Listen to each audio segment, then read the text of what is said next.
넘어가실까요? 24장입니다. 1절에서 15절까지 우리 교독으로 읽겠습니다.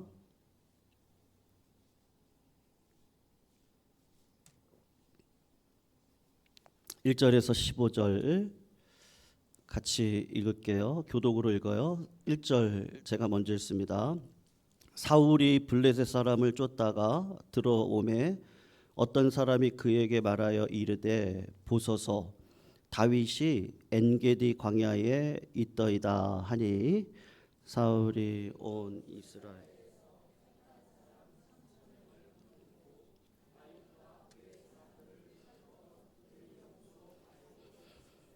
길가 양에 우리에 이른즉 굴이 있는지라 사울이 뒤를 보러 들어가니라 다윗과 그의 사람들이 그 굴 깊은 곳에 있더니 다윗의 사람들이 이르되 보소서 여호와께서 당신에게 이르시기를 내가 원수를 내 손에 넘기리니 내 생각에 좋은 대로 그에게 행하라 하시다니 이것이 그날이니이다 하니 다윗이 일어나서 다 사울의 겉옷자락을 가만히 베니라. 그리한 후에 사울의 옷자락 뱀으로 말미암아 다윗의 마음이 찔려 사람들에게 이르되 내가 손을 들어 여호와의 기름 부음을 받은 내 주를 치는 것은 여호와께서 금하시는 것이니 그는 여호와의 기름 부음을 받은 자가 됨이니라 하고 다윗이 이 말로 자기 사람들을 금하여 사울을 해하지 못하게 하니라. 사울이 일어나 굴에서 나가 자기 길을 가니라.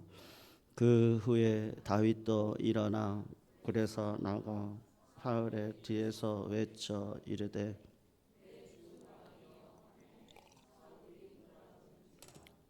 다윗이 땅에 엎드려 절하고 다윗이 사울에게 이르되 보소서 다윗이 왕을 해하려고 한다고 하는 사람들의 말을 왕은 어찌하여 들으시나이까?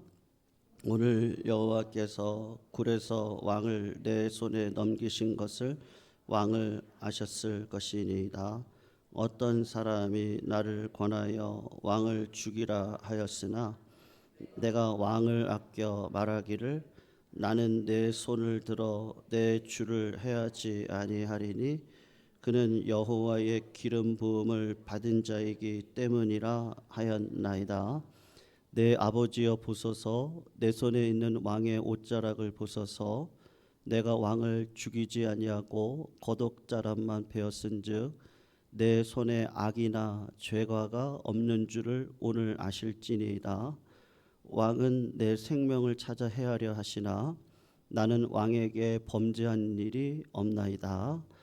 여호와께서는 나와 왕 사이를 판단하사 여호와께서 나를 위하여 왕에게 보복하시려니와 내 손으로는 왕을 해하지 않겠나이다. 옛 속담에 말하기를 악은 악인에게서 난다 하였으니 내 손이 왕을 해하지 아니하리이다. 이스라엘의 영이 누구를 따라 나왔으며 누구의 뒤를 쫓나이까? 죽은 개나 벼룩을 쫓음이니이다. 우리 같이 읽습니다. 그런즉 여호와께서 재판장이 되어 나와 왕 사이에 심판하사 나의 사정을 살펴 억울함을 풀어주시고 나를 왕의 손에서 건지시기를 원하나이다 하니라. 아멘. 다윗 성도들 너무나 잘 아시는 인물이신데요. 우리가 성경에서 만나는 가장 위대한 영웅 가운데 한 사람이 있지 않습니까? 물맷돌 하나로 골리앗을 죽임으로 말미암아 하루아침에 스타덤에 오르게 되죠. 다윗은 지금까지도 이스라엘 백성들에게 가장 존경을 받는 역사상의 유일무이한 인물이라고 볼 수 있습니다. 그런데 여러분, 인생이라는 게 그렇지 않습니까? 올라가는 길이 있으면 또 내려가는 길이 있습니다. 하나님께서 다윗에게 주신 은혜는 뭐냐? 이 내리막길에서 위기 앞에서 다윗이 거짓말쟁이가 됩니다. 그리고 수염에 침을 질질 흘리며 대문을 긁고 미치광이가 되기도 합니다. 위기 앞에 다윗이 깨달은 게 뭐냐면, 야, 나도 인간이구나. 나도 죽음 앞에 서니까 이렇게 연약한 인간일 따름이구나. 그런 마음을 딱 갖게 됩니다. 그래서 은혜가 아니면 인생이라는 것이 저도 그렇고요. 성도님들도 그러시고 우리는 다 그렇습니다. 그냥 지킬과 하이드 박사와 같이 하나님이 붙들어 주시지 않으면 추락할 수밖에 없다는 사실을 다윗이 참 은혜를 받았는데 그 은혜를 받았어요. 야, 내가 하나님 아니면 안 되겠구나. 그래서 흐트러진 마음을 다시 다잡습니다. 그러면서 뭐라고 얘기하냐? 내 마음이 확정되었습니다. 내 마음이 확정되고 확정되었사오니 내가 이 600명들하고 함께 새 시대 새벽을 깨우겠습니다. 그거를 언제 깨닫는 거예요? 내리막길에 깨닫는 겁니다. 성도님들, 다윗은 함께하는 동지들과 이 광야 망명길에 올라다니면서 쉴 곳을 찾아 헤매거든요. 광야의 여정이 몇 년이었냐 하면 10년이라는 세월을 지나갑니다. 성경을 잘 살펴보시면 광야의 스토리가 한 15개 정도가 나오는데 오늘 그 15개 가운데 한 가지가 엔게디 광야에서 있었던 사건을 기록한 것이죠. 사무엘상 24장의 문이 열리면 다윗 일행이 엔게디 광야에 있다는 것을 누군가 사울에게 이야기를 합니다. 그래서 사울이 집요하게 다시 다윗을 추격하게 되는 거예요. 왕이 된 사울이 마치 자기 인생의 사명은 다윗을 죽이는 것인 양 끝까지 추적을 합니다. 그리고 여러분 인생을 그냥 쭉 땡겨서 보시면 다윗의 그 20대의 시절은요, 도망자의 인생길을 살아가거든요. 그런데 여러분 인생에 의미가 없는 게 없습니다. 그러니까 왜냐하면 도망을 다니면서 골짜기가 어디 있나 이거를 다 어떻게 경험해요? 내 몸으로 다 경험을 하는 거예요. 그리고 길은 어디 있고 산은 어디 있고 산의 지형은 어떻고 내가 피할 곳은 어디고 내가 어디로 도망가면 어떻게 나갈 수 있고 산지사냐를 잘 익히게 되거든요. 그러니까 여러분 이 고난이라는 것이 왕이 되고 난 다음에는 요 지역에서 싸움을 하면 지형이 너무 선하니까 다윗이 이길 수 있는 근거가 된단 말입니다. 그런데 어쨌든 여러분 고난이 오면 굉장히 힘들지 않겠습니까? 그러니까 다윗이 시편 32편에 뭐라고 얘기했냐? 여호와여 내가 주께 피하오니 나를 영원히 부끄럽게 하지 마시고 주의 공의로 나를 건지소서. 나를 원수의 수중에 가두지 아니하셨고 내 발을 넓은 곳에 세우셨음이니이다. 여호와여 내가 고통 중에 있사오니 내게 은혜를 베푸소서. 내가 근심 때문에 눈과 영혼과 몸이 쇠하였나이다. 이렇게 고백을 한단 말이에요. 그러니까 여러분 우리가 지내놓고 보니까 다윗에게 그게 유익이었지 이렇게 생각을 하는 거죠. 고난의 삶을 따라가는 인생에게 있어서 왜 눈물 흘릴 날이 없겠습니까? 왜 한숨 지을 일이 없겠냐고요. 왜 발버둥도 쳐보고 실수도 하고 그런 일이 있단 말입니다. 그런데 엔게디 광야에 있는 굴 한 군데를 숨었는데 그때 마침 그 엔게디 내가 숨었던 굴 안으로 누가 들어오는 거예요? 사울 왕이 이렇게 들어오는 거예요. 성도님들, 사울을 죽일 수 있는 절호의 찬스 기회를 만나게 되거든요. 여러분 무슨 말일까요? 다윗이 만난 인생의 최고의 기회는요, 여러분 아이러니하게도 다윗의 최대의 위기가 될 수 있습니다. 우리는 이 말씀을 꼭 기억하셨으면 좋겠습니다. 곧바로 사울을 죽이는 이 엄청난 살인극을 벌일 수 있습니다. 그러면서 왕권을 쟁취할 수 있겠죠? 아니면 또다시 그 고난의 길, 도망자의 길을 내가 걸어갈 것이냐 라고 하는 어떤 선택의 자리에 쓰는 거예요. 그러니까 성도님 한번 생각을 해보십시오. 오늘 본문의 결론을 말씀드린다면 다윗은 믿었습니다. 뭐를 믿었습니까? 하나님의 약속을 믿었습니다. 성도님들도 하나님의 약속을 믿으시기를 주의 이름으로 축원합니다. 그런데 그 하나님의 약속은 어떤 방식으로 이루어지는 거예요? 하나님의 방법으로 하나님의 약속은 이루어진다는 것을 믿은 거예요. 그러니까는 목적이 선할수록 모두 선해야 되는 거예요. 수단도 선해야 된단 말입니다.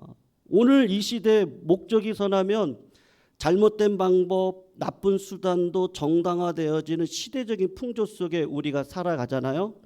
모택동은 이야기를 했습니다. 공산주의를 위해서는요, 이분이 이렇게 얘기를 했어요. 거짓말도 선이다. 이게 공산주의자들입니다. 오늘 교회를 어지럽히고 사회를 혼란하게 하는 사이비 이단들도 그런 잘못된 풍조에 물들어 있는 오염된 무리들입니다. 여러분 내용을 한번 보시면 다윗 일행이 지금 엔게디 광야 동굴에 몸을 피하고 숨겨져 있습니다. 그리고는 바깥에서 막 왁자지껄 막 소리가 들리더니 그냥 숨을 죽이고 숨어 있는데 어떤 한 사람이 들어옵니다. 근데 그 사람을 딱 보니까 눈에 익은 사람이 들어오는 거예요. 누군가 하고 봤더니 사울 왕이 들어오는데 이분이 뒤를 보러 왔다고 합니다. 용변을 본다든지 아니면 낮잠을 자기 위한 거라고 둘 중에 하나를 이 구약의 학자들은 해석을 하고 있습니다. 뭐 용변을 보던 낮잠을 자던 그런 상황이 펼쳐지는 거예요. 그래서 성도님들 이 본문 말씀을 이렇게 보시면 감탄사가 중간중간 많이 나오거든요. 1절에도 나오고 4절도 나오고 9절도 나오고 20절도 나오는데 힌네라고 하는 히브리어가 나와요. 그러니까 무슨 말이냐 하면 와우 보세요. 이야 보세요. 여자들로 하면 어머머머머 저것 좀 봐봐요. 그렇게 이야기를 하고 있단 말이에요. 그러니까 무슨 이야기를 하고 싶으냐 하면 사울이 지금 다윗이 숨어있는 굴로 혼자 들어온 겁니다. 단칼에 다윗은 사울을 베고 왕권을 차지할 수 있는 절호의 기회예요. 왜 그래요? 용변을 보던 낮잠을 자던 내가 마음껏 사울 왕을 컨트롤할 수 있는 상황 가운데 내가 있다는 겁니다. 그러니까 다윗의 부하들이 흥분하기 시작을 하는 거예요. 이거야말로 굴로 들어온 떡이다. 생애 최대의 기회다. 절호의 찬스다. 이미 하나님께서 당신에게 기름 부은 왕으로 세우지 않았냐? 그 왕권을 당신의 손에 주어졌다. 저 사울을 단칼에 죽이고 도망자의 길을 끝냅시다. 그렇게 주변에 있는 사람들이 이야기를 합니다. 그러면서 함께 새벽을 열어갑시다. 이렇게 이야기를 하는 거예요.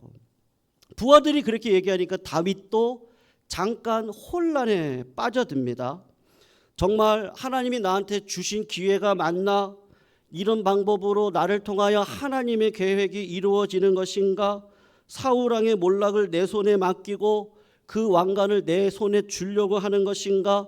모든 것이 하나님이 나에게 주는 것 맞나? 지금 다윗은 중요한 선택의 기로에 서 있는 겁니다. 좋은 것을 잃어버리고 쫓겼던 다윗에게는 여러분 굉장히 이 상황 자체가요. 올바른 판단을 하기가 굉장히 쉽지 않은 상황입니다. 여러분 내가 믿음으로 살아야 위기 때도 믿음을 선택한다는 거 믿으시기를 축원합니다.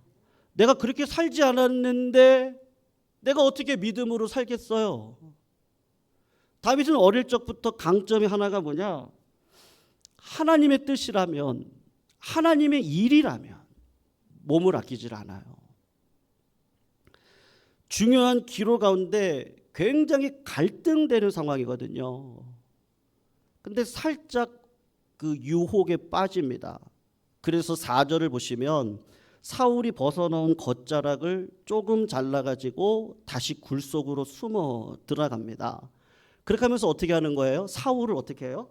살리죠. 아무것도 모르는 사울은 벗어두었던 옷을 챙겨 입고 손에 칼을 들고 뚜벅뚜벅 굴 밖으로 빠져나갑니다. 보통 사람 같으면은 어떻게 하는 게 정상이에요? 우쭐대잖아요. 내가 이런 사람이라고. 나같이 마음이 넓은 사람이 어디 있겠냐고. 내가 진짜 참고 있는 거라고. 그렇게 우쭐댈 수 있지 않겠어요? 근데 하나님께서 다윗에게 살아있는 양심을 주셨어요. 그래서 왕의 옷자락을 그 부하들의 유혹에 빠져서 내가 살짝 자른 것이 굉장히 가슴을 아파합니다. 내가 잠시나마 어떻게 하려고 했던 거예요?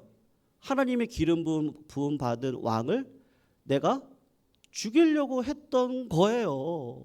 근데 차마 그렇게 못하니까 옷자락을 자른 건데, 이것도 내가 하나님 앞에 볼 때는 내가 부끄럽구나, 그런 생각이 든단 말입니다. 그러면서도 다윗이 가지고 있는 생각은 뭐예요?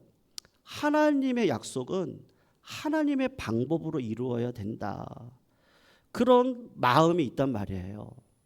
그러니까 사울 왕이 나오니까 어떻게 합니까? 아버지, 이렇게 얘기를 해요. 아버지, 여기 당신의 옷자락을 보십시오. 당신은 저를 악으로 갚으려고 했지만 저는 선으로 당신에게 죄를 범하지 않았습니다. 하나님께서 당신과 나 사이에서 판단해 주시기를 원합니다. 그렇게 이야기를 합니다. 그랬더니 사울 왕이 어떻게 합니까? 막 흐느껴 울면서 내 아들 다윗아, 진짜 아들 맞죠? 사위니까요. 이 목소리가 정말 내 목소리냐? 나는 너를 죽이려고 했는데 너는 내게 사랑을 베푸는구나. 나는 죽일 수 있는 그 상황, 나를 죽일 수 있는 그 상황 속에서도 너는 나를 용서해 주는구나. 너가 나에게 선으로 갚아줬구나. 그러면서 사울이 올바른 이야기를 해요. 네가 왕이 될 거다, 그렇게 이야기를 합니다. 그리고는 다시 궁궐로 돌아가거든요. 여기까지가 사무엘상 24장의 내용이에요. 그런데 26장으로 가면 어떤 일이 펼쳐지냐? 다윗의 진심을 알고 감동을 받아 울고 궁궐로 돌아간 사울이 눈물도 마르기 전에 하길라 광야에 다윗이 있다는 이야기를 들어요. 그러고는 어떻게 합니까? 또 사울을 잡겠다, 다윗을 잡겠다고 사울 왕이 군사를 이끌고 가는 거예요. 다윗이 밤에 사울의 야영지로 군사 몇 명을 데리고 들어가거든요. 근데 들어가서 보니까 군사들이 그냥 기강이 다 해이해져 있어요. 전부 다 졸고 있고 깊게 자고 있고, 왕의 경호대장 아브넬도 깊은 잠에 빠져 있고 왕도 깊은 잠에 빠져 있는 겁니다. 그리고 사울 머리밭에 물병 하나, 그리고 늘 자기를 죽이려고 하는 창 하나를 보게 됩니다. 그러니까 이 상황을 보면요, 이 군사들이 명분도 없고 목적도 없고 사기도 없고 군기도 없는 그런 군사들이 되어지고 만 겁니다. 그런데 여기서 다윗의 군대 장관이라고 할 수 있는 아비새가 다윗을 관건을 하는 거예요. 이 아비새는 누구냐 하면 다윗의 누나의 아들 조카입니다. 그러면서 하는 얘기가 뭐냐면, 당신이 손에 피를 흘리지 마십시오. 내가 대신 죽이겠습니다 하면서 하는 얘기가 뭐냐면, 기어이 단칼에 내가 단번에 죽이겠습니다. 그리고 그 탓을 누구에게 돌리라고요? 다윗은 그렇게 할 생각이 없었는데 그냥 부하가 저렇게 했습니다 라고 그냥 그렇게만 하십시오, 하나님이 주신 기회입니다, 이렇게 얘기를 한단 말이에요. 여러분, 그 상황에 한번 쑥 들어가서 한번 생각을 해보세요. 부하들이 이렇게 강하게 요청을 하는데 다윗이 냉혹하게 거절을 한다면 다윗과 다윗의 군사들은 어떨 수 있는 상황입니까? 갈라질 수 있는 상황이에요. 평가를 들을 거 아니에요. 아이고 우리의 왕이라고 하더니만 용기도 없네, 배포도 없네, 겁쟁이네, 이럴 거 아니에요. 그러니까 위기를 분명히 맞이할 수 있는 상황이거든요. 이 사람들하고 헤어질 수 있는 상황이란 말입니다. 근데 다윗의 태도는 분명했습니다. 뭐냐? 심판은 누가 하신다고요? 사랑하는 성도님들, 누가 하세요? 하나님이 하시죠. 내 손으로 하나님이 세우신 종을 죽일 수 없는 거예요.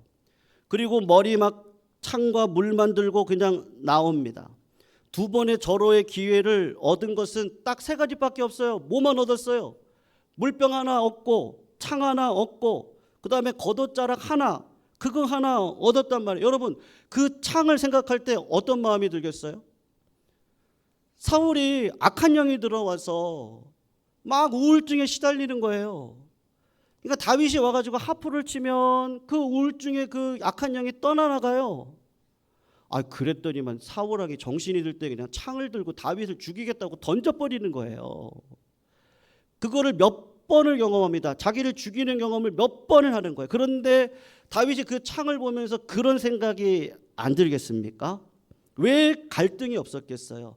왜 한순간에 끝낼 수 있는 이 기회를 그냥 저버릴 수 있겠습니까?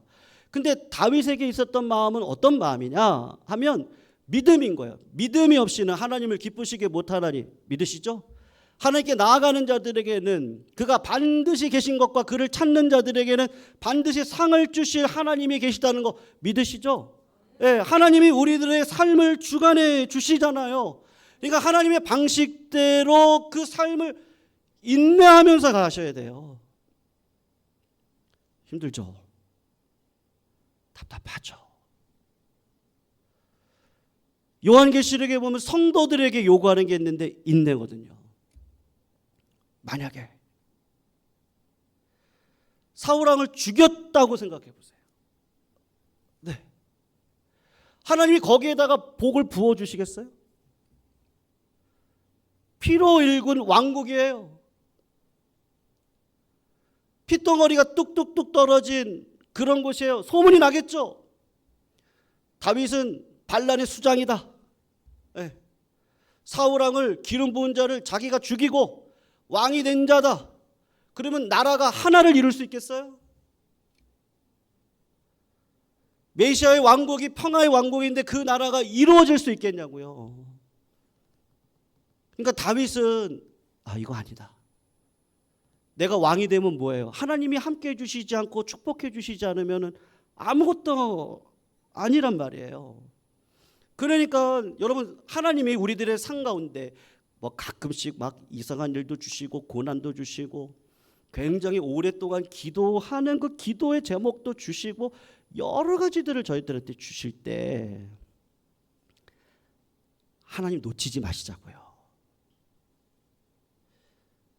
하나님 살아계시잖아요. 네. 하나님 바라보시자고요. 결국은 하나님이 주인이시거든요. 네. 그러니까 하나님의 나라는 하나님의 방법으로 이루어지는구나. 그거를 실제적으로 믿었던 사람이 다윗이란 말이에요.